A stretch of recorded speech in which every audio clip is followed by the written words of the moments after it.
A desigualdade segundo Jean-Jacques Rousseau.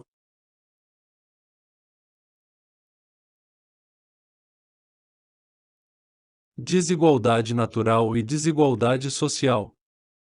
Em 1753, a Academia de Dijon, na França, lançou um concurso no qual os interessados deveriam discorrer sobre as seguintes questões: qual é a origem da desigualdade entre os homens?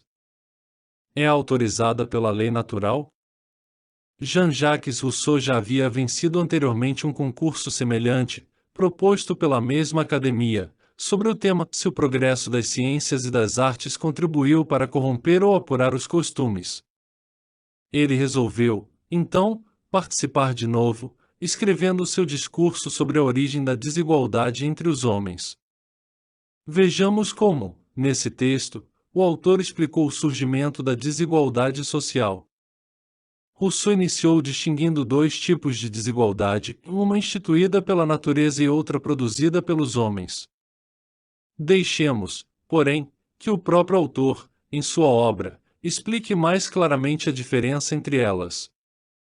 Concebo na espécie humana duas espécies de desigualdade, uma, que chamo de natural ou física, porque é estabelecida pela natureza, e que consiste na diferença das idades, da saúde, das forças do corpo e das qualidades do espírito, ou da alma.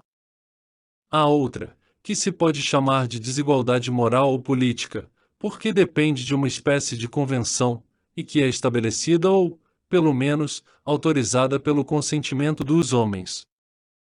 Esta consiste nos diferentes privilégios de que gozam alguns com prejuízo dos outros, como ser mais ricos, mais honrados, mais poderosos do que os outros, ou mesmo fazerem-se obedecer por eles.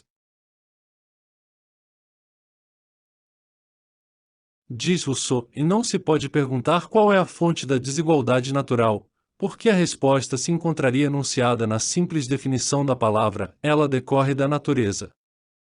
Por isso, o autor dedicou-se a investigar as origens da desigualdade que ele chamou de moral ou política, isto é, da desigualdade social, procurando compreender o processo pelo qual ela foi gradualmente instituída pelos homens, desde os tempos mais remotos, até chegar ao estado em que se encontrava a época em que ele vivia, a Europa do século XVIII. Quanto ao método adotado para empreender tal investigação, Rousseau esclareceu que não se deve tomar as pesquisas que podemos realizar sobre este tema por verdades históricas, mas somente por raciocínios hipotéticos e condicionais. Ele também não levou em consideração as explicações dadas pela religião, segundo as quais a desigualdade resultaria da vontade de Deus, preferindo deixar de lado os dogmas da fé e, fazendo uso apenas da razão, formar conjecturas, tiradas somente da natureza do homem e dos seres que o rodeiam. Esclarece, ainda, que não se preocuparia em considerá-lo, o homem é desde a sua origem examiná-lo, no primeiro embrião da espécie para entender como por meio de sucessivos desenvolvimentos ele chegou a ser o que é atualmente. Disse o autor. Não me deterei a buscar no sistema animal o que pode ter sido no começo para se tornar afinal o que é. Não examinarei, como pensa Aristóteles, se suas unhas alongadas não foram a princípio garras recurvadas, se não era peludo como um urso, e se, ao andar sobre quatro patas, seu olhar dirigido para a terra e limitado a um horizonte de alguns passos não marcaria ao mesmo tempo o caráter e o limite de suas ideias. Na realidade, Rousseau optou por não recorrer aos conhecimentos disponíveis já naquela época sobre as possíveis mudanças na conformação física e na anatomia do homem, por se tratar de assunto sobre o qual ele apenas poderia formular conjecturas vagas e quase imaginárias.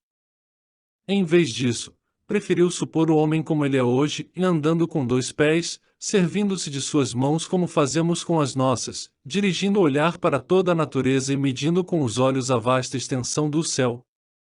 Vale lembrar que Rousseau não conheceu a teoria da evolução, de Darwin, que somente surgiria no século XIX.